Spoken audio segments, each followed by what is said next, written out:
Hola, ¿se escucha? ¿Todo bien?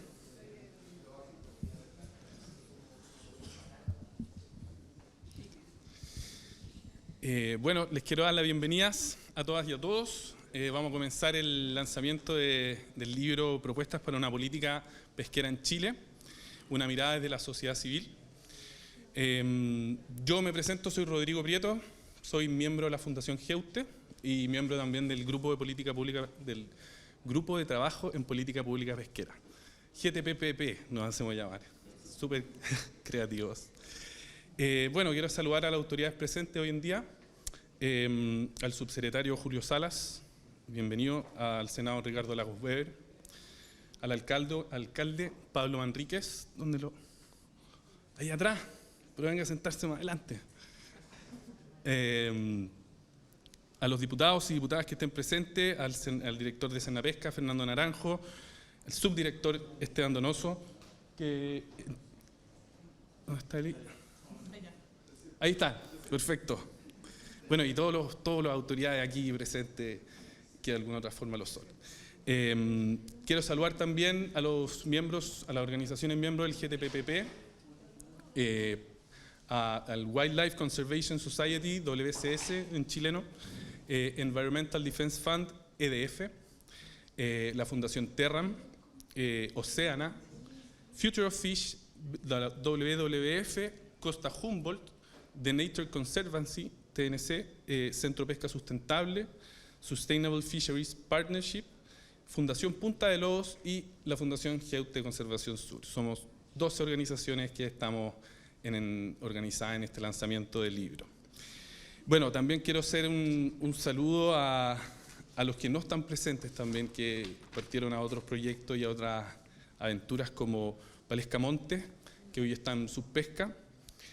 Probablemente se van a quedar muchos afuera. Alejandro Correa, que hoy día también está en el Ministerio de Medio Ambiente, todos miembros del Grupo Política Pública Pesquera.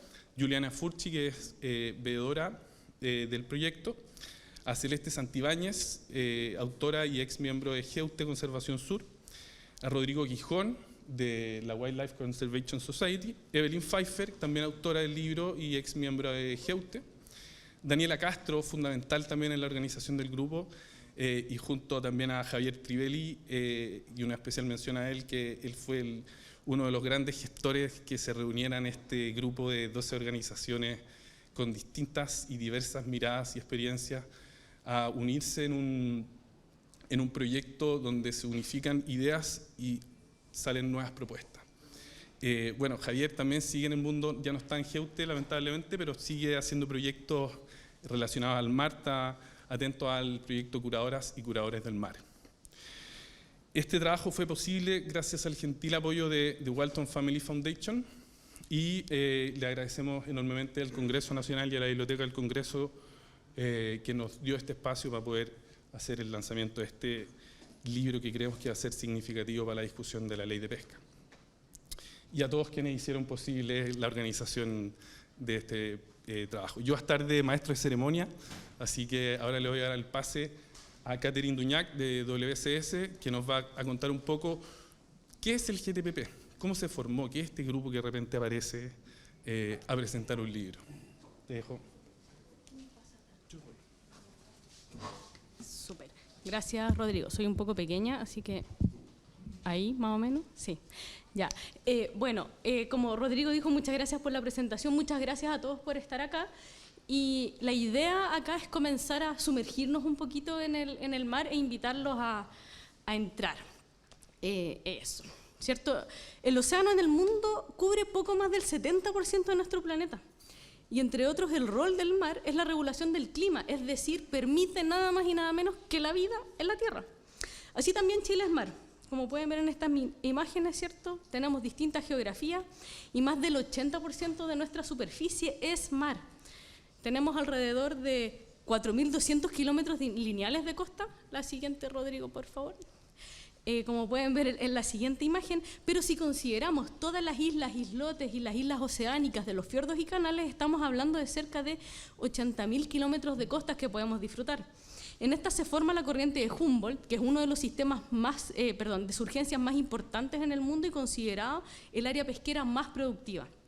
Esto es lo que permite que Chile siga siendo hoy uno de los países principales en pesca marina, actividad de la que se depende completamente de especies silvestres. Eso es importante considerarlo. Estas están inmersas en una compleja red de interacciones con su hábitat. La siguiente, por favor.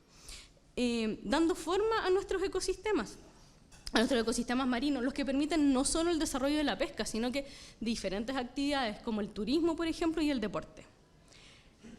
Pero los océanos del mundo están enfrentados al cambio global y a la crisis de biodiversidad. Nuestro país no es la excepción en este sentido. En Chile también diversas amenazas desafían nuestros océanos, por lo que resguardar la integridad de los procesos que ocurren en él es fundamental no solo para nuestro presente, sino que también para nuestro futuro. En este contexto es que nace entonces el Grupo de Trabajo de Políticas Públicas Pesqueras, el GTPPP, cuyo objetivo, ahora sí, gracias, está ahí, ¿cierto?, que es generar instancias de diálogo entre diversas organizaciones, que están aquí listadas, ¿verdad?, de la sociedad civil que están preocupadas, trabajan de alguna u otra manera con la biodiversidad marina, desde diferentes competencias, especialidades, agendas de trabajo, pero lograr alcanzar consenso, ¿cierto?, en torno a la actividad pesquera, trabajarlo y entonces proponer políticas públicas encaminadas a la conservación de los ecosistemas. La siguiente, que aquí pueden verlas también todas las organizaciones, y la siguiente para mostrarles cómo hicimos esto. Desde abril del 2019 comenzamos a trabajar en formato presencial y seguimos, ¿cierto?, un formato virtual durante la pandemia. Y la siguiente, lo que hicimos fue definir, aquí a la izquierda pueden ver 12 ejes temáticos para priorizar y trabajar. Y se revisaron dos cosas principalmente. Ya, por un lado, identificando los temas prioritarios de la Ley General de Pesca y Acuicultura en el marco de la asistencia para la revisión de la ley según el marco de instrumentos, acuerdos, buenas prácticas internacionales para la sustentabilidad y buena gobernanza del sector pesquero, que fue elaborado por FAO, ¿verdad? Se revisó el estado de avance de proyectos de ley en todo momento y se realizó un análisis de sustentabilidad del sector pesquero a través del modelo PES. Ya, asimismo, se invitó también a personas, especialistas particulares, a presentar y a entregar sus visiones, como por ejemplo asesores del Congreso y de la Red de Mujeres por la Pesca Artesanal. Siguiente. Y el trabajo lo organizamos en 3 comisiones. Una comisión legislativa que estaba principalmente enfocada en revisar, estudiar y entender y ver cuáles eran las brechas, ¿cierto?, de los principios de la ley de pesca para proponer algunos cambios y mejoras, ¿verdad? Uno de agenda pública que estaba constantemente preocupado de las contingencias pesqueras, pero también de proyectos de ley asociados a pesca, y un comité de comunicaciones asociado a la gestión, adhesión y acciones de documentos de prensa, ponernos de acuerdo, etc. Y la última. El producto entonces de esto es lo que todos tienen en sus manos, espero, que es este libro, ¿verdad?, que son las propuestas para una política pesquera en Chile, que fue realizado de forma colaborativa. Esto lo destaco porque, al igual que cada gran paso en la evolución ha sido un paso cooperativo desde células, ¿cierto?, a redes de células, a redes de organismos, a comunidades, a redes ecosistémicas. La cooperación es constitutiva de la vida y este libro es producto de la cooperación. Muchas gracias.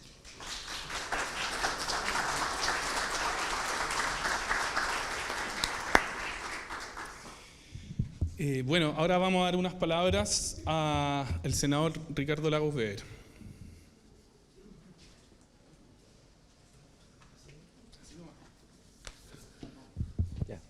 Hola, ¿qué tal?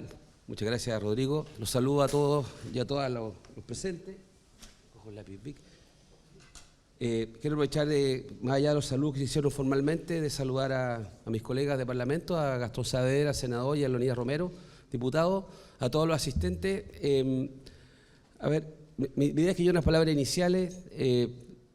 Estoy muy contento de poder haber tenido la oportunidad de dirigirme a ustedes y tuve la oportunidad de leer el libro en formato digital, lo tengo ahora recién en términos físicos. Si me permiten un comentario tal vez bien superficial, pero que es re importante. Les recomiendo que traten de leer el libro. Es un libro de lectura rápida. Es un libro que recoge, para alguien que se introduce al mundo de la conservación, de la discusión sobre cómo tener una explotación de nuestros recursos marinos sustentable, cómo cuidar y preservar. Es un libro holístico desde el punto de vista de muchas materias que cubre, de manera muy didáctica por lo demás. Lo digo porque a veces estos temas son áridos para algunos. Lo segundo que quiero comentar sobre el libro, antes de comentar un par de temas bien específicos, es que creo que el esfuerzo que hay acá es muy grande. Son más de 2 años de trabajo en donde el tono del libro, a mi juicio, ayuda mucho al debate que viene ahora. Cuando digo el tono, es un libro que tiene una política, fija principios. No es un libro que sobrevuele la discusión. Fija y clava bandera respecto de qué cree que debe hacerse. Pero el tono que lo establece permite la discusión. Hay cosas que tal vez, si uno lo buscara, que tal vez uno no entiende, hablo por mí, o hay temas que tal vez uno pudiera decir, esto requiere darle una vuelta adicional, pero me siento convocado a discutir en base a este libro, a los planteamientos que hace, que son bien claros. Establece temas que, en torno a 7 principios, además de las descripciones iniciales sobre el tema de los océanos, la estructura de Chile, creo que nos establece una serie de principios en los cuales es posible tener un debate respecto a lo que viene. Y acá un comentario y un paso hacia atrás. Entendí del libro de que surge a partir, o no surge a partir de, se basa en un informe de FAO pedido por el gobierno de Chile, en el segundo gobierno de la presidenta Michelle Bachelet a FAO, para hacerse cargo de la Ley General de Pesca. Ley General de Pesca que vio la luz de manera controversial, votada en el Senado y en el Congreso de manera controversial, la misma votación, fue dividida, fue muy debatida, pero además una ley que quedó muy desprestigiada, la ley y parte de la institucionalidad chilena, a partir de los hechos que conocimos sobre esa ley. Hay senadores que están presos, hay sospechas sobre esa ley, hay propuestas de nulidad sobre esa ley. Entonces, hubo un gobierno que pidió un informe a la FAO, un organismo que al menos creo que tiene una imagen y una representación sana a la hora de discutir, y es sobre ese documento inicial, y muchos otros más, como vieron acá, que se construye una propuesta en base a 7 principios. Estos principios, algunos son de más fácil, ¿cómo podría decirlo?, de debate y de aplicación. Creo que pensar cuando se habla de institucionalidad de Chile, creo que podemos ponernos de acuerdo más fácil en eso. Soy de los que cree, en vista de lo que nos ha ocurrido en los últimos 30, 40 años, de que una institucionalidad para la conservación del recurso pesquero basado en un Ministerio de Economía tal vez no es lo más adecuado, creo yo. Porque creo que se tiende a poner énfasis en una pata, en un pie, que es el tema de la productividad, eficiencia, crecimiento económico, explotación del recurso, y siento que cojea desde el punto de vista de una institucionalidad más robusta en otras áreas. Entonces, pero eso creo que es un principio en el cual se va a poder conversar y se avanza en estas propuestas que están acá. Sin duda que el principio de cambio climático tiene que estar en la legislación que no existe. Parece raro, pero no existe en la Ley General de Pesca. El concepto de cambio climático existe en la Ley de Cambio Climático en Chile, pero no conversa con la ley que se aprobó el año 2013, o no conversa de manera directa. Algo similar ocurre con el enfoque. Aquí hay una propuesta bastante, bueno, no sé si la palabra, no sé esas palabras, yo no sé esas palabras, pero bastante, sí, radical, en el fondo de salir de una mirada monoespecífica respecto a la protección del recurso pesquero y el enfoque ecosistémico. Ahora, eso genera, para los que somos semi-letrados en esta materia, pero creo que para los expertos también, una discusión de los bordes de eso. ¿Cómo tú te introduces en poner las medidas que tú quieres implementar con enfoque ecosistémico, de poder implementarlo? Aquí se habla de un concepto importante y está dibujado, entre paréntesis, la infografía que tiene el libro es buenísima, ¿ya? Muy atractiva, y en este tema también establece el tema de la gradualidad, tal vez a la hora que tú puedas ir incrementando el enfoque ecosistémico. Pero esos son conceptos nuevos. Hay otros principios que creo que sí generan y van a generar un ruido. Bueno, el ecosistémico para algunos le va a generar un ruido tremendo, porque me puedo imaginar que le va a generar un ruido, pero yo tiendo a compartirlo bien. Es el concepto precautorio. Este es un concepto que se aplica en distintas disciplinas, en particular a nivel internacional. A mí me tocó, por mi vida pasada, trabajé en temas vinculados al comercio internacional. El tema del principio precautorio fue un concepto muy debatido a la hora de establecerlo o no a nivel del comercio internacional. Si mi memoria no me falla, se establece en el acuerdo de medidas sanitarias y fitosanitarias, hay unas disposiciones que establecen de que el principio precautorio tiene cabida a la hora de regular el comercio entre los países, ¿ya? Me refiero a la protección, ¿ya? Como concepto, y como concepto yo creo que es un concepto válido que no está establecido como corresponde, o con la fuerza que se requiere en distintas áreas en nuestra legislación, no solamente pesquera en Chile. Y este va a ser un concepto que va a ser muy debatido, va a ser un concepto porque tienes que encontrar un equilibrio tan delicado entre salvaguardar lo que puede ser salud, salvaguardar lo que es medio ambiente, salvaguardar lo que es la explotación adecuada, sana y segura, con lo que es también la necesidad a veces de generar actividad económica o a generar o permitir ciertos emprendimientos individuales. Eso, principio que precautorio, tienes que aplicarlo también a veces en función de los tamaños de las industrias que estamos hablando. Y eso es un concepto que puede ser debatido, pero me parece que como principio ordenador tiene que estar en una legislación que hoy día no existe. Estas son palabras iniciales, no quiero hablar del libro porque tampoco formo parte del panel, ¿ya?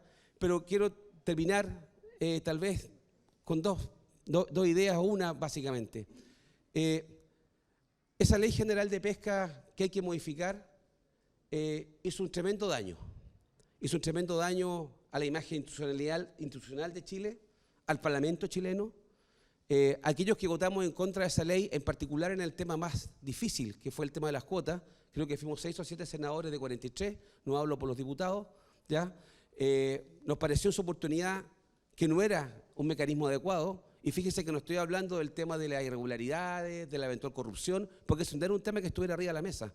Era que la definición que se hizo desde el punto de vista del Estado, de la protección de los recursos pesqueros, a algunos, o a mí en particular, nos pareció que no era la adecuada. Y en el libro, me imagino que tal vez no era el minuto para abordarlo, cuando se abordan los 7 principios, yo sé que son principios que tienen que ordenar una nueva ley general de pesca, creo que es importante tal vez dedicar un espacio a cómo se va a hacer ese mecanismo de la explotación del recurso pesquero. Hay que entrar en el detalle. Aquí tuvimos un premio Nobel que nos trató de cooperar ahora en la discusión reciente sobre cómo se asignan las cuotas de pesca, cómo tener este sistema de distribución. Pero lo que a mí no me parecía, y lo digo en términos bien responsables, aunque parezcan lúdicos, ya no quiero rebajar la discusión, pero no me pareció en su oportunidad, el 2013, de que el sistema que se establecía, para ponerlo en castellano y lo entienda cualquiera, era que se le asignaban cuotas de pesca a ciertas industrias, o a ciertos sectores o grupos, por 20 años, y se decía que eso después, al cabo de 20 años, si usted había cumplido con la ley, se le renovaba automáticamente la cuota. Yo les quiero decir, no sé si ustedes, pero ¿algunos de ustedes le dan un premio al Estado de Chile por cumplir con la ley a fin de año? ¿O al cabo de 20 años, porque no tuvo una infracción, le dan un premio? Entonces me pareció que esto en el fondo eran cuotas eternas. Es más, eran, si me permiten, eran más fuertes que el amor, lo que estaba dando. Porque en el amor yo puedo enviudar y echar de menos a mi pareja. Pero una vez que yo fallezca, ya ahí ya la cuestión murió. No, aquí las cuotas eran heredables. Ese es el sistema que teníamos. Me pareció escandaloso, para ser bien franco. Y esa es la razón por la que algunos votamos en contra. Pero después esta ley ya no es un tema de cómo se asignó la cuota, es que quedó manchada esa ley. Entonces, y termino acá mi segunda reflexión, me gustaría que junto con discutir lo que está discutiendo hoy día, la nulidad de esa ley de pesca, esa ley de pesca, ese proyecto de ley que está en el Parlamento para ser votado, la nulidad, tiene un elemento que hay que decirlo. Yo puedo aprobar la ley de nulidad de pesca, que ya es compleja de suyo, pero para que entre en vigencia la nulidad, se declare nula la ley que no me gusta, tengo que tener una ley que la reemplace. Y esa ley no existe. Y se nos va a adherir un año, en marzo de este año, sin tener esa ley. Entonces, yo más que concentrarme en la nulidad, que la puedo declarar mañana, y se aprueba la ley dice en un artículo transitorio de que en todo caso esta nulidad va a entrar en vigencia una vez que tengamos una nueva ley. Entonces, yo lo que creo es que acá tenemos nosotros una base junto con otros, que mucha otra sociedad civil, muchos otros académicos, para ir, ojalá, aterrizando en términos legislativos lo que está acá. Creo que también sería importante ver la experiencia comparada de países que han caminado este camino, que son sociedades más cohesionadas, sociedades que son más profundas la democracia, más robusta, con mayor participación ciudadana, en donde han resuelto estos temas, o parte de estos temas, y tal vez pudiéramos descansar en esa experiencia comparada para lo que viene. Estoy pensando en el principio precautorio, en el tema del enfoque sistémico, en la incorporación del cambio climático, en la institucionalidad que tenemos que darnos, en seguridad alimentaria, en el tema de la pesca ilegal, que no hay una palabra en la ley nuestra sobre ese tema de fondo de manera real.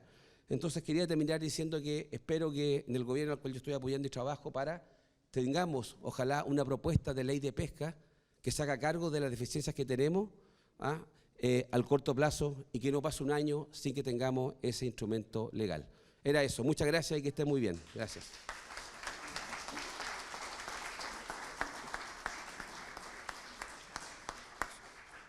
Muchas gracias, senador. Ahora vamos a dar paso a otros miembros del grupo de trabajo en política pública pesquera, a Begoña Peñailillo de Future of Fish y Sergio Palma de Environmental Defense Fund, que nos van a hablar un poco sobre los contenidos del libro mismo ya.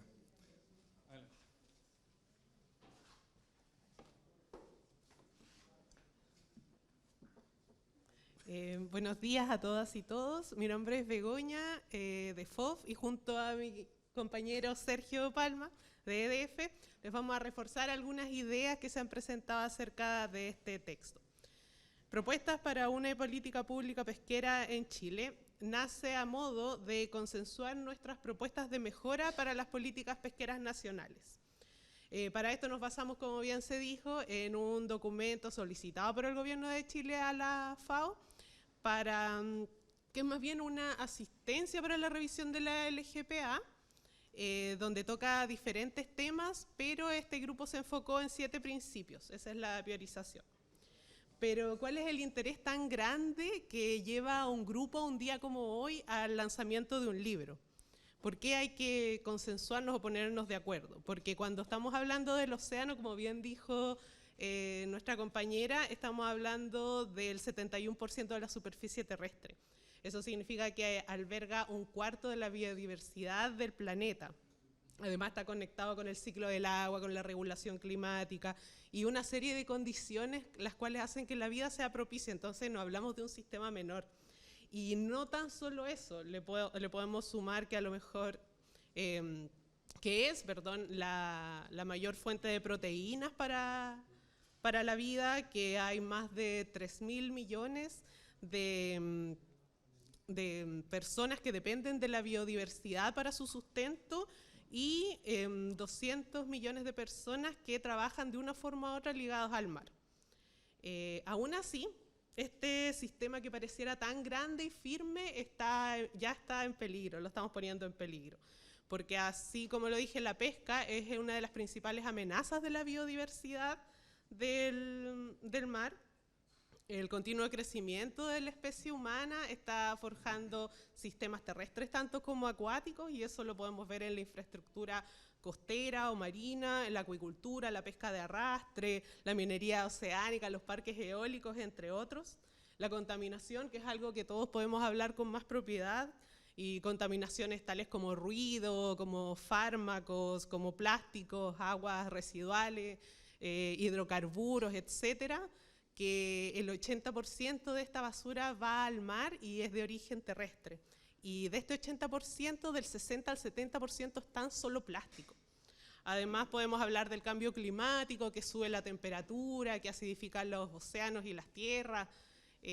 También podemos hablar de las industrias o la introducción de especies exóticas, que eso hace que estas especies invasoras también tengan un efecto en nuestros sistemas, y un ejemplo claro que también todos conocemos muy bien es la industria salmonera. Sergio. Sí. Muy buenos días a todos. Bueno, ya Begoña me acaba de presentar. Soy Sergio Palma, de Environmental Defense Fund, más conocido como EDF. Y bueno, primero que todo quería dar las gracias al grupo de trabajo por su desinterés en poder compartir. La verdad es que cuando nosotros comenzamos este trabajo, efectivamente empezamos a buscar formas de una u otra forma, comprender qué es lo que se estaba haciendo, las buenas prácticas, tanto a nivel local, regional y nacional.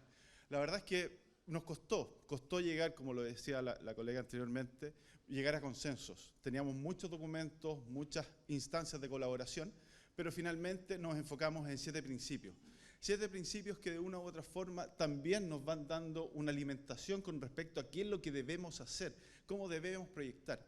Este documento no busca establecer aquella forma en que se debería llevar a cabo la gobernanza, sino que busca establecer aquellos lineamientos, conceptos, principios que de una u otra forma deberían enmarcarnos a una sociedad un poco más justa, un poco más equilibrada y con un acceso hacia nuestros recursos pesqueros que hoy día tenemos. Dicho eso, ¿cierto? El primer principio que nosotros comenzamos a visualizar fue el tema del enfoque ecosistémico. El senador me dejó la vara un poco alta porque se vio que hizo la tarea y los leyó y nombró los 7 principios. Pero bueno, hablamos sobre el principio ecosistémico. Estamos acostumbrados a compartimentalizar las cosas como seres humanos. ¿cierto? Tenemos la ingeniería, tenemos la agricultura, pero hoy día estamos tratando de avanzar hacia una mirada un poco más ecosistémica, ver las relaciones. Nosotros no estamos solo en el mundo, tenemos que compatibilizar las distintas tramas ecológicas que se desenvuelven en este ecosistema y, por tanto, pasar de una mirada monoespecífica a una mirada ecosistémica es algo que tenemos que ir cambiando y tenemos que ir priorizando hacia los desafíos, los desarrollos y cómo las distintas evaluaciones de stock tienen impactos en los distintos ecosistemas y en los distintos objetivos que se desarrollan en este ecosistema, ¿ya? Ese es nuestro primer principio. El segundo principio tiene que ver, y que también lo decía el senador, con el enfoque precautorio, que hoy día la ciencia tiene que ser un valor importante en la toma de decisiones, tiene que ser un pilar fundamental que nos oriente, que nos permita poder desarrollar de mejor forma también nuestra toma de decisiones y nuestra labor. Pero no podemos pensar en que la falta de información sea una razón para no tomar acciones frente a alguna acción que podría tener impactos negativos sobre el ecosistema y sobre el medio ambiente. Por tanto, ese es el llamado para nuestro segundo principio. El tercer principio, obviamente, hoy día el cambio climático no es una cosa de ficción. Hoy día el cambio climático es algo que está afectando principalmente a las pesquerías que están migrando hacia los polos o están buscando nuevos ecosistemas, nuevas condiciones oceanográficas que nos permitan también o que les permitan poder desarrollarse en forma adecuada. Por tanto, el cambio climático va a generar acciones tendientes a que nuestra política, a nuestra toma de decisiones y en la forma en que enfrentamos el manejo de pesquerías debe ser adecuado. Y por tanto, este cambio climático nos va también a llevar a un tema que no es menor hoy día, que es el tema de la seguridad alimentaria. El año pasado tuvimos la oportunidad de participar en la Comisión de Pesquerías en Roma y uno de los puntos importantes fue la celebración del Año Internacional de la Pesca Artesanal, IAFA, o AIPA en castellano.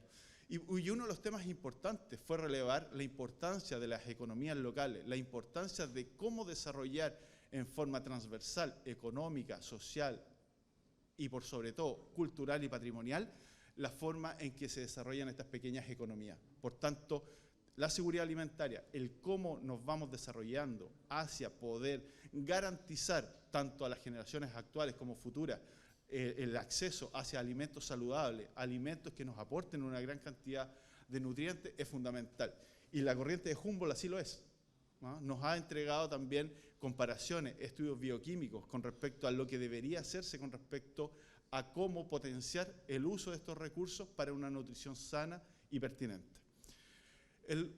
Me quedan dos principios. Uno es la gobernanza, y lo dije al principio, hemos tomado experiencias locales, regionales e internacionales para ver efectivamente cómo la gobernanza nos permite tener un diálogo de frente, un diálogo oportuno, pero por sobre todo un diálogo de confianza, que nos permitan tomar decisiones que finalmente van a tener un beneficio hacia todas las personas que se desarrollan tanto directa e indirectamente con la pesca, con la actividad y también proveer servicios ecosistémicos que de una u otra forma nos permitan generar beneficios hacia la sociedad.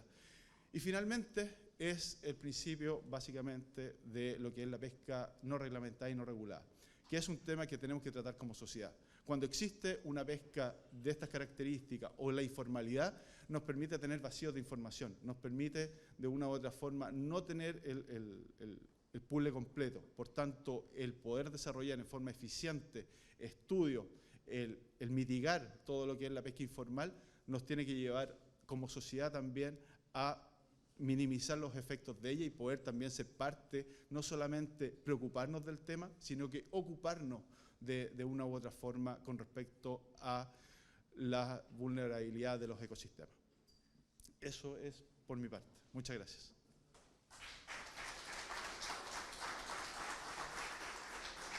Bueno, entonces esperamos haber sembrado la curiosidad o la incomodidad para darle una ojeada a este libro, que está compuesto de una forma muy amigable, tiene una gráfica súper interesante, además tiene un glosario y una bibliografía para consultar.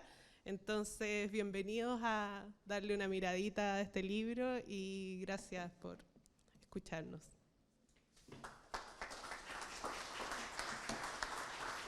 Muchas gracias, Begoña y Sergio.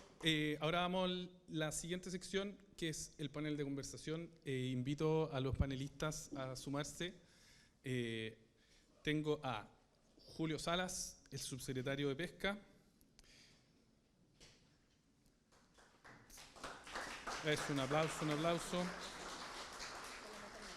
Esteban Donoso, subdirector de Senapesca.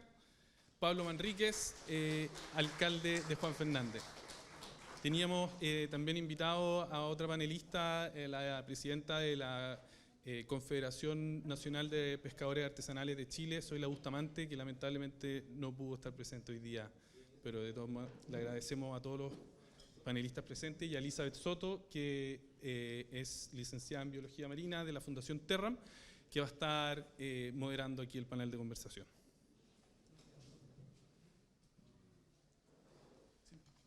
Buenos días. Bueno, un gusto poder estar acá con esta audiencia tan numerosa y con estas panelistas tan distinguidos que pudieron acompañarnos hoy. Lamentablemente, como decía Rodrigo, Zoila no nos pudo acompañar porque estaban con reunión en la dirigencia nacional y no podía abandonar esa labor.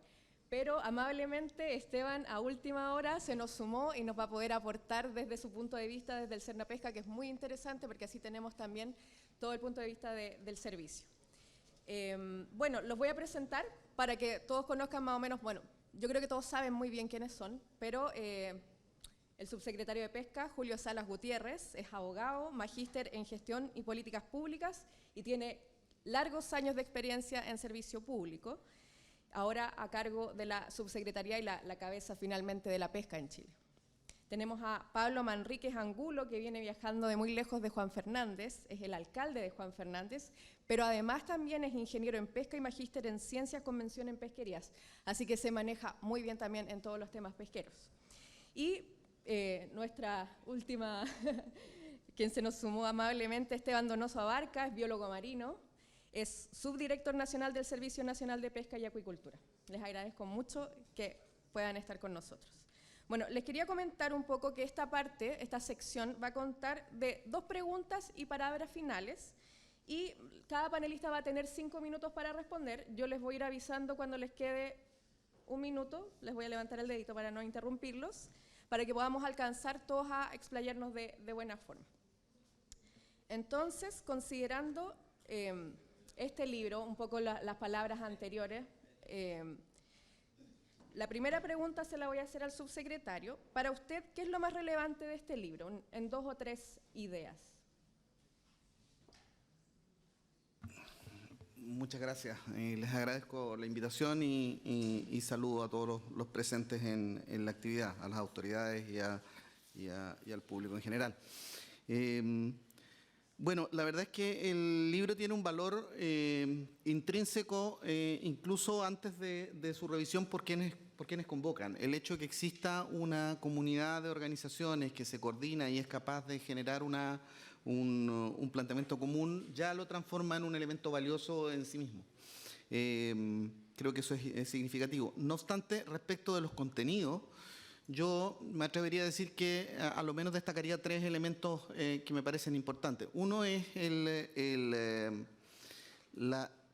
la óptica con el que aborda la temática y el lenguaje con que la verbaliza. Es decir, este es un documento que a todas vistas busca aportar a la discusión. Es más, en el lenguaje uno puede observar además que hay un fuerte énfasis en tratar de generar una explicación clara, incluso llevar la explicación desde el diagnóstico finalmente a una dimensión que es propositiva. De hecho, es muy valioso que exista un componente de propuestas específicas para la nueva ley de pesca, lo que muestra que el esfuerzo no es solo quedarse en el diagnóstico del problema, sino que en una solución definitiva. Y lo más significativo, creo yo, es un hecho que probablemente es casual, a lo mejor no necesariamente fue articulado así, pero el producto que ustedes entregan llega justamente en el momento en que estamos cerrando el proceso de participación y de discusión de insumos para la construcción de la nueva ley de pesca. un proceso que fue bastante amplio, bien masivo. Estamos hablando de 151 encuentros locales con la pesca artesanal. El último se está desarrollando hoy en Isla de Pascua. Por lejanía fue justamente la última actividad que se pudo implementar. Un encuentro una reunión de trabajo que se realizaron con actores de la industria. Hubo a lo menos 8 sesiones de trabajo específicas con el mundo de la industria en cada una de las regiones. Hubo 8 encuentros de trabajo con la ciencia en diferentes macrozonas. Hubo reuniones de trabajo con las mujeres de la pesca artesanal en 15 regiones.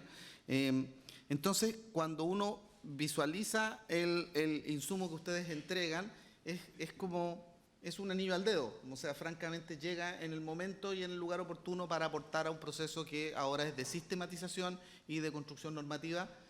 A propósito de lo que señalaba el senador Lagos Weber hace un momento atrás, el compromiso que ha establecido el gobierno es presentar un proyecto de ley de pesca en mayo de este año, a finales de mayo de este año, y por lo tanto, sin duda nos vamos a encontrar, y espero que ustedes se encuentren con la grata sorpresa de que algunos de los planteamientos que ustedes hacen van a estar debidamente acogidos en ese texto. Muchas gracias, subsecretario. Alcalde, la misma pregunta, 2 o 3 ideas, fuerza de lo más relevante del libro. Bueno, buenos días a todos y a todas. Primero que todo, a conocer a algunos que también ya conozco desde un tiempo. Evidentemente, antes de ser alcalde, trabajé en el área pesquera y el área más de conservación. Últimamente la parte más en esa área de conservación, así que agradezco primero que todo también la posibilidad de que nos inviten. Recién hablaba el subsecretario que por la lejanía cuesta llegar hasta el último rincón como Rapa Nui. A Juan Fernández es difícil de llegar, hoy en día somos el lugar más caro de Chile para llegar, lamentablemente hablando, después de la pandemia. Pero nos generan también una posibilidad de poder ir generando lazos y justamente en estas participaciones por mi parte lo agradezco así que felicito al grupo técnico por el libro. Realmente lo que logra es un consenso que hoy en día tanto en la política pública nacional como regional y local cuesta tenerlo. Yo lo digo realmente desde la identidad en que vengo de una comunidad, la segunda comuna más pequeña del país, donde llegar a consensos también cuesta, son 1.150 habitantes, que no es fácil, y somos los actores públicos más relevantes de la comuna, somos los más cercanos en cada una de las demandas que nuestros vecinos y vecinas nos solicitan, los alcaldes y concejales en este caso. Por ello, el libro genera una sensación positiva justamente desde el punto de vista del consenso, y la explicación en cómo se plantea dentro del punto de vista del libro, en la infografía, en la forma de llegar, también lo hace mucho más llano y fácil de discutir. Lo digo también de una comunidad que no tenemos mucho acceso a la información. Recién en febrero de este año que recién pasó, tuvimos un internet como la gente. Antiguamente ni siquiera podíamos hacer una transferencia bancaria. Ahora sí podemos hacerlo. Tenemos Starlink y tenemos quizá, yo creo que mejor internet que ahora en el continente. Y recién tenemos acceso mayor a la información. Entonces, cuando algún pescador artesanal me dice, oye, ¿qué pasó con la ley de pesca antiguamente? Comparto un poco lo que dice el senador.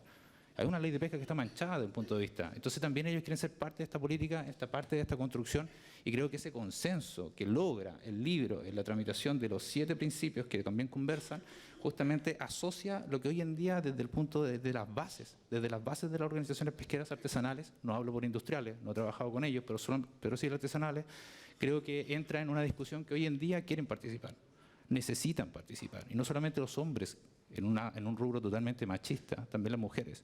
Y también nosotros tenemos algunas pescadoras e investigadoras e isleñas que también han sido parte de este proceso que está llevando a cabo también la comuna Juan Fernández.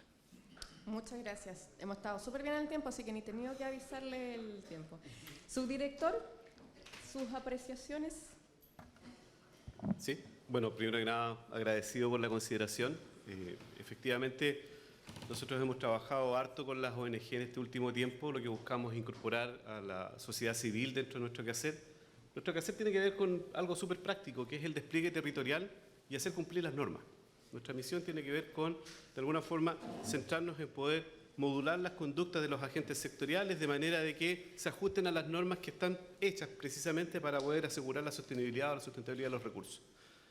Desde esa perspectiva, lo que valoro el libro es lo lúdico. Es que de alguna forma baja a un lenguaje un poco más entendible todos los conceptos que tienen que ver con un enfoque ecosistémico, por ejemplo. Yo creo que en la medida que se entiende lo que se quiere imponer a través de una norma, es mucho más fácil que se cumpla y por lo tanto nuestra pirámide del cumplimiento, que es donde está la base de los que quieren cumplir se hace más grande y de los que quieren incumplir se hace un poquito más pequeña. Y de esa forma nosotros como institución podemos actuar en ambos sentidos, ¿cierto? Por un lado, pudiendo apoyar de alguna forma, gestionando el cumplimiento, y por otro lado, ¿cierto? Desde nuestra perspectiva un poco más dura de fiscalización, pudiendo atacar y abordar los incumplimientos críticos.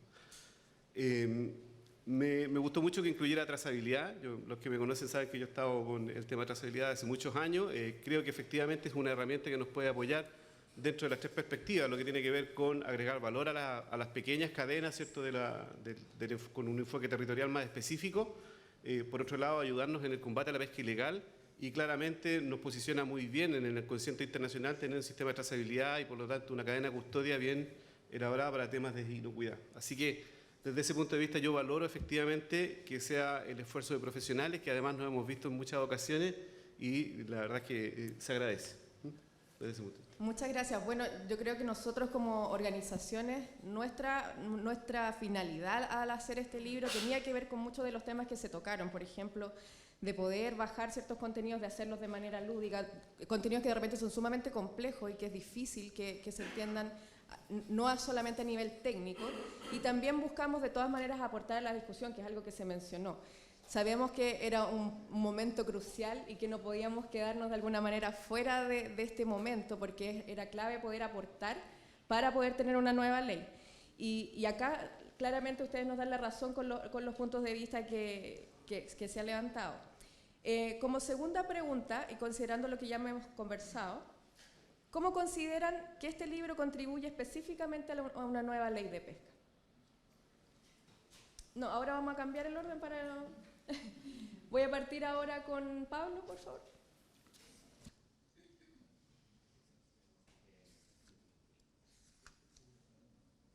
Ahora sí. Bueno, que lo que contribuye... aprovechando que tengo otros colegas que están desde otro punto de vista más técnico y más administrativo, yo quiero dar un poco el punto de vista más comunal, ¿no? Aprovechando de donde vengo.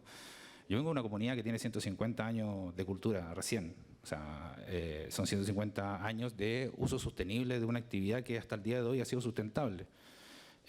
Parte junto de esos principios están en el libro. Estos 150 años nosotros nos permiten destacarnos, y lo digo así, mis bisabuelos, mis abuelos son pescadores, mis primos, mis tíos son pescadores artesanales, y puedo decir con orgullo que sí, nuestra pesquería artesanal, no solamente porque haya sido situada en el 2003 como una de las 7 pesquerías más sustentables del mundo, artesanalmente hablando, o porque había sido también certificada por el Marine Stewardship Council en el 2015, nos ratifica lo que hoy en día comentamos, sino que también lo menciono como una especie de aporte a la sociedad, justamente a este consenso y a experiencias.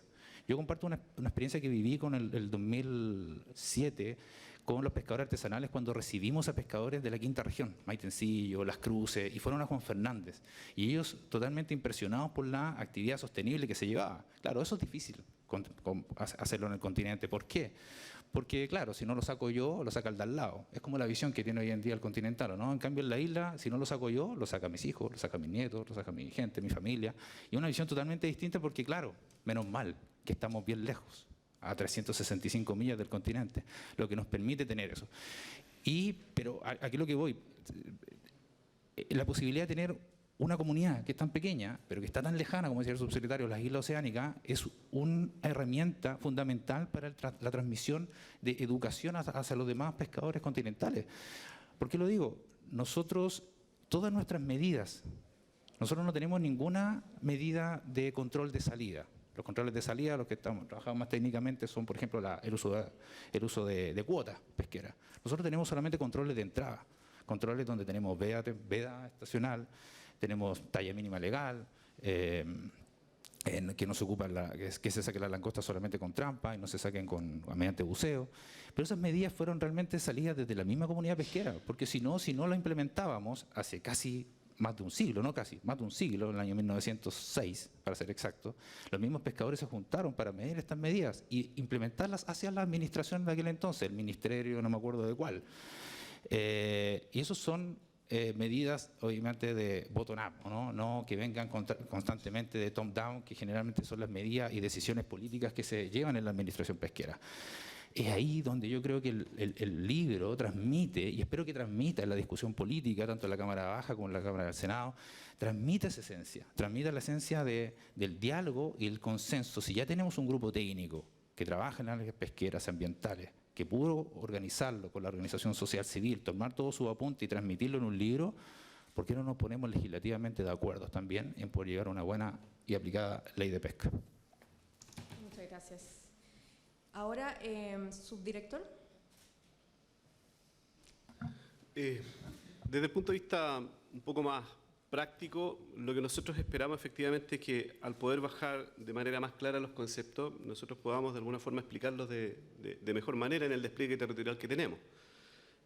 Una de las grandes ventajas que tiene Cernapesca, creo yo, como institución pesquera, es que estamos presentes en todo el territorio nacional, con una amplia distribución y además en todas las aristas que implica la pesca y la acuicultura. Nos desplegamos no solamente en las caletas artesanales, también nos desplegamos en los grandes puertos, nos desplegamos en los puntos de salida, en los aeropuertos, nos desplegamos en la cadena de comercialización, en las plantas elaboradoras, y aparte de eso, además, nos desplegamos con la pesca recreativa y nos desplegamos además también con el cuidado de los parques y reservas marinas. Entonces, de alguna forma, tenemos una visión un poco más amplia del concierto nacional y lo abordamos desde una perspectiva práctica. ¿De qué manera logramos poder efectivamente influir en el cumplimiento? Bueno, teniendo conceptos claros, explicando adecuadamente cómo debemos cumplir. Siempre hay un segmento que no va a querer cumplir y es donde nosotros tenemos que aplicar nuestras estrategias de fiscalización más duras. Pero en general hemos visto nosotros que existe un buen equilibrio entre lo que es llegar a la gente con difusión y, ¿cierto?, además con actividades de fiscalización.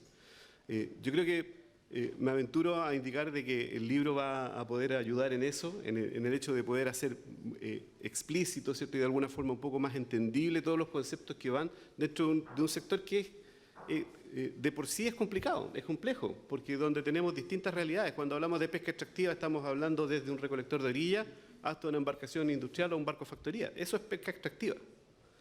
Y en acuicultura hablamos desde un gran centro de cultivo ¿cierto?, a un pequeño señor que está con una batea echándole miquitas de pan a las truchas. Entonces, por lo tanto, tenemos una amplia diversidad de la que tenemos que hacernos cargo desde el punto de vista del cumplimiento. Yo creo que por ahí creo que va el gran aporte que espero del libro. Gracias. Sí. Yo creo que las aportaciones del libro se dan en múltiples dimensiones. Algunas, de nuevo, ocurren casi desde su génesis.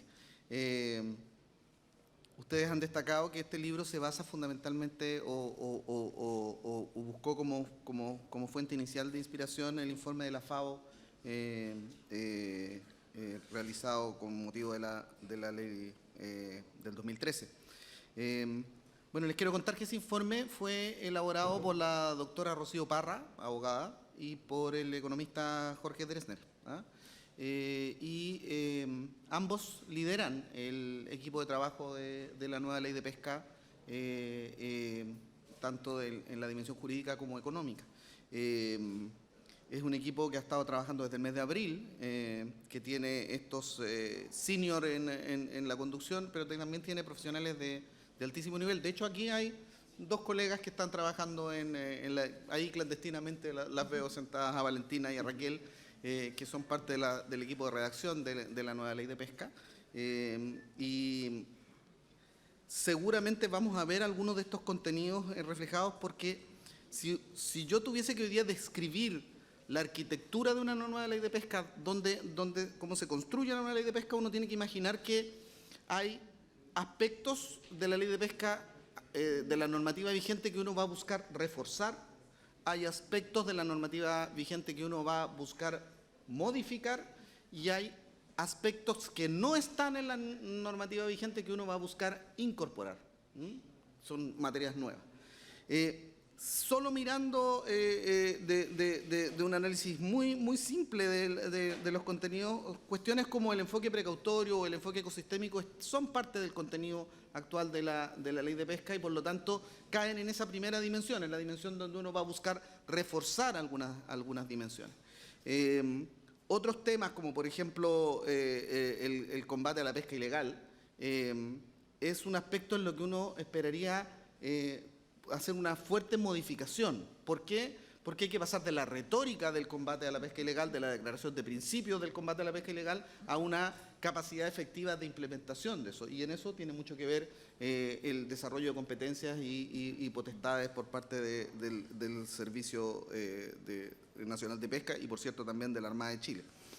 Pero además ustedes plantean algunos temas que no están y que nosotros efectivamente coincidimos con ustedes que tienen que incorporarse. Por de pronto, ustedes nos plantean en el libro que esperarían que sea recogido en la ley de pesca como principio el elemento del cambio climático. Yo les puedo adelantar sin lugar a dudas que ese va a ser un elemento de contenido dentro de la estructura de principios de la nueva ley de pesca. Así ha surgido en los debates con los diferentes actores, hay un sentido de conciencia sobre eso. Pero aquí quiero detenerme un segundo en algo que también quiero hacer un pimponeo de elementos. A mí me parece que hay un elemento que también está en el nivel de los principios y que tiene una jerarquía igual, equivalente a los 7 que ustedes señalan, que ustedes lo subsumen dentro del elemento gobernanza, pero a mí me parece que es muy importante destacar. Yo esperaría que la ley de pesca tenga un principio muy significativo en materia de transparencia pesquera. Como bien señalaba el senador Lagos, la razón por la que llegamos a la construcción de una nueva ley de pesca es porque existe un manto de duda sobre la estructura regulatoria actual en materia de ley de pesca. Esta no es una discusión de una norma legislativa cualquiera, es la única norma legislativa en la cual hay condenados por cohecho en el Parlamento y condenados por soborno. Entonces, lo que necesitamos efectivamente es instalar una normativa pesquera que permita efectivamente que haya confianza regulatoria. Y la confianza regulatoria se traduce a lo menos en 3 dimensiones que a mí me importa señalar porque quiero hacer este ejercicio que no es solo de recibir, sino que también de ver otros elementos que nosotros hemos visualizado. La transparencia en materia pesquera no es solo la transparencia regulatoria, no es solo que se conozca qué, cómo y de qué manera regula el Cernapesca o la subpesca. Es un elemento, eso es importante, pero es la transparencia que uno le exigiría también al registro civil o a cualquier otro tipo de institucionalidad. Es la transparencia en materia de gobierno. Pero nosotros en materia pesquera también necesitamos transparencia extractiva. Es decir, se tiene que saber quién saca, dónde saca, cómo saca los recursos que son finalmente recursos de todos los chilenos. Esa información está hoy día disponible, pero como bien se señala en el análisis que ustedes hacen de gobernanza, está disponible, pero no está disponible. Es decir, está, pero hay que ser ingeniero informático para encontrarla finalmente a disposición de la opinión pública. Y es necesario que la gente tenga total acceso a la información y claro acceso a la información de qué significa, porque son recursos de todos. Entonces, esa dimensión de transparencia extractiva que se ha desarrollado muchísimo más en otras actividades industriales. Ese concepto se desarrolló fundamentalmente en la industria extractiva del petróleo, originalmente después en la minería, y recién está empezando a aterrizar en el mundo de los recursos naturales. A mí me parece que es una dimensión fundamental a desarrollar. Y hay una última dimensión de la transparencia que también es importante porque probablemente algunos de ustedes provienen del mundo científico. También tienen obligación de transparencia a la ciencia. Porque la ciencia, por naturaleza, es una actividad hermética. Y como es hermética, no es amigable al resto de la opinión. No, los pescadores artesanales no tienen por qué creer que las definiciones que se hacen en los organismos científicos son válidas. Tienen que ser capaces de entender por qué se hacen. Entonces, ahí hay una dimensión muy importante que uno esperaría que se enfoque también en la nueva ley. La transparencia verticalmente cruzando toda la regulación, desde el sector público hasta el sector privado que extrae y, por cierto, también el mundo científico que tiene la obligación de explicar debidamente por qué resuelve lo que resuelve en materia de regulación pesquera. Entonces, perdón que me haya extendido en esto, pero me había ahorrado un par de minutos hace un momento, pero tengo la sensación, de verdad tengo la sensación que el texto que ustedes presentan va a conversar muy bien con el proceso de elaboración que hoy día tenemos y creo que es importante que ustedes como sociedad civil recojan este otro elemento, que es A ustedes les corresponde la accountability en materia de transparencia. A ustedes les corresponde asegurar que incluso el proceso de gestación y de construcción de la ley de pesca también sea un proceso transparente. Nosotros tenemos un portal donde ustedes pueden ver www.nuevaleydepesca.cl. Ahí va a haber un repositorio de todos los insumos que nosotros recibimos en la discusión de la ley de pesca. Les quiero decir que este libro va a estar en ese repositorio, ¿ah? Pero también va a estar allí cada documento que recibimos de la industria, cada minuta que recibimos de alguna organización de la pesca artesanal, y a ustedes les corresponde auscultar esa información, ¿ah? Porque finalmente lo que uno espera es que un proyecto de ley, un texto tan importante como la ley de pesca, pueda estar literalmente referenciado de forma muy clara, que uno puede decir, este tema que está en el inciso 3 del artículo 4 se recogió de los pescadores de Cocholhue. Este elemento, y la opinión pública tiene derecho a saber desde dónde surgen cada uno de los contenidos de la ley, porque claramente la ley de pesca no va a surgir de la inspiración ni de este subsecretario, ni de las colegas que nos están acompañando allá, sino que fundamentalmente del trabajo que hemos ido recogiendo los diferentes actores, entre esos ustedes.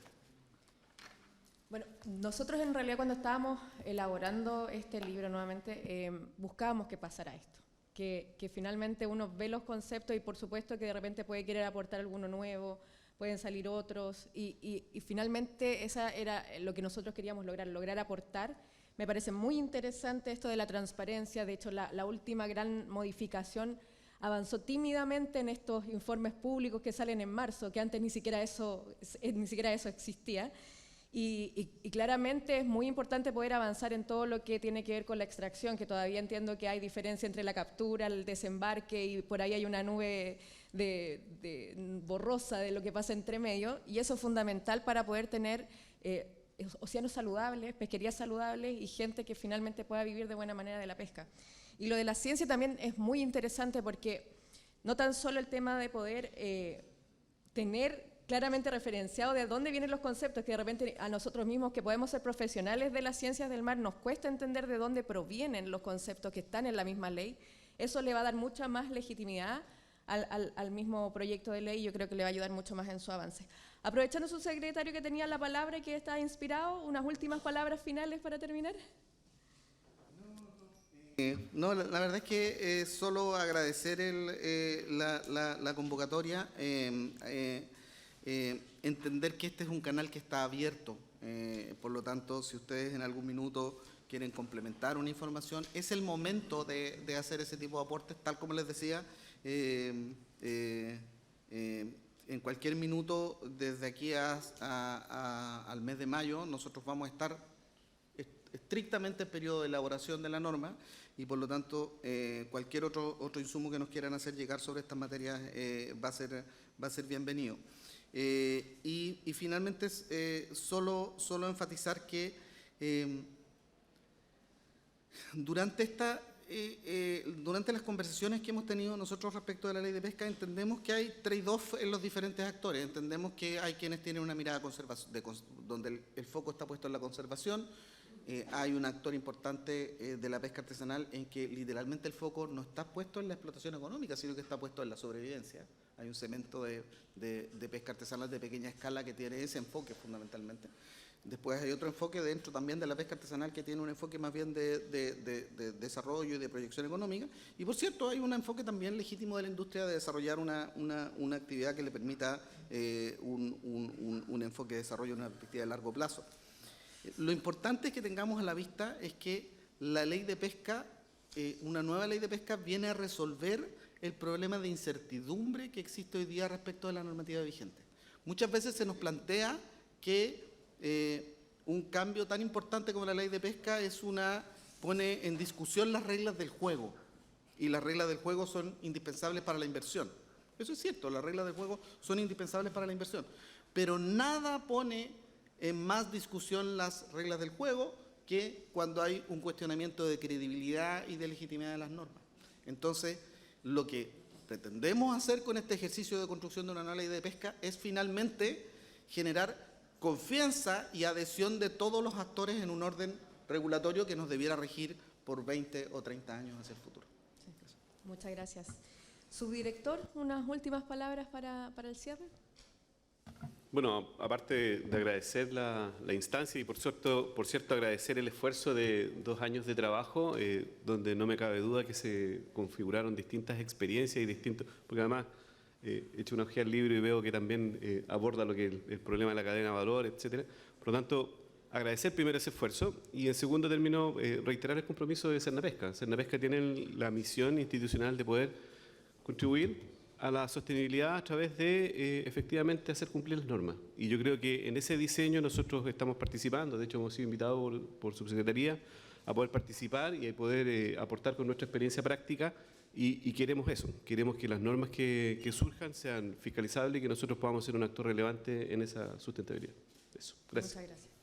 Y por último, alcalde. Bueno, creo que uno de los términos que ocupa el subsecretario de la participación creo que es bastante loable que la institucionalidad lo reciba. Qué bueno que el mismo libro sea parte también de la nueva construcción de la ley de pesca, que se generen esas herramientas de participación donde los pescadores, ya sea de distintos puntos de vista, como bien decía, los que se dedican a la sobrevivencia, a la pequeña escala, media escala o la industria, sean partícipes de esta construcción. ¿Y por qué lo digo? Porque, por ejemplo, nosotros como pequeña escala, hace 17 años era imposible que nuestra participación sea en una ley o en un dictamen o algún oficio ordinario, era imposible. Yo hice mi práctica en la Subsecretaría de Pesca el 2005. Y me recuerdo cuando me llamaron y me dijeron, oye, ¿sabes qué? Presidente del Sindicato de Pescadores, Alejandro Selkir, que está solicitando veda. ¿La podéis revisar? Porque a lo mejor se equivocaron. Cuando todo el país está pidiendo que saquen la veda, ¿no? Estamos hablando de hace 17 años atrás. Y no, le dije, sí, están lo correcto. Incluso lo más probable es que llegue una carta solicitando áreas marinas protegidas. Hace 17 años era imposible. Y recuerdo claramente cómo se rieron enfrente de mi cara. Entonces, cuando generamos que ahora podamos hacer este tipo de libro y generar consenso, evidentemente que es un avance, aunque hayan pasado casi 2 décadas. 2 décadas. En los que ahora puedo decir, sí, vengo de una comunidad que tenemos la segunda área marina costera protegida más grande de América. Y nos va a tocar ahora representar en el Congreso de Áreas Marinas Protegidas la próxima semana en Canadá, junto con los hermanos de Rapa Nui, los trabajos que hemos realizado en estas 2 décadas. Entonces, sí, agradezco que se genere esa posibilidad, que se mantenga, y creo que esas son mis últimas palabras, porque creo que desde ahí, desde las bases, tenemos que construir lo que viene hacia adelante. Bueno, yo les agradezco mucho su participación. Nosotros realmente esperamos que este tipo de instancias se esté dando continuamente mientras se está tramitando la ley también y que pueda haber mucha conversación al respecto para que tengamos una buena ley que nos guste a todos. A ustedes les pido por favor un aplauso para nuestros panelistas y muchas gracias.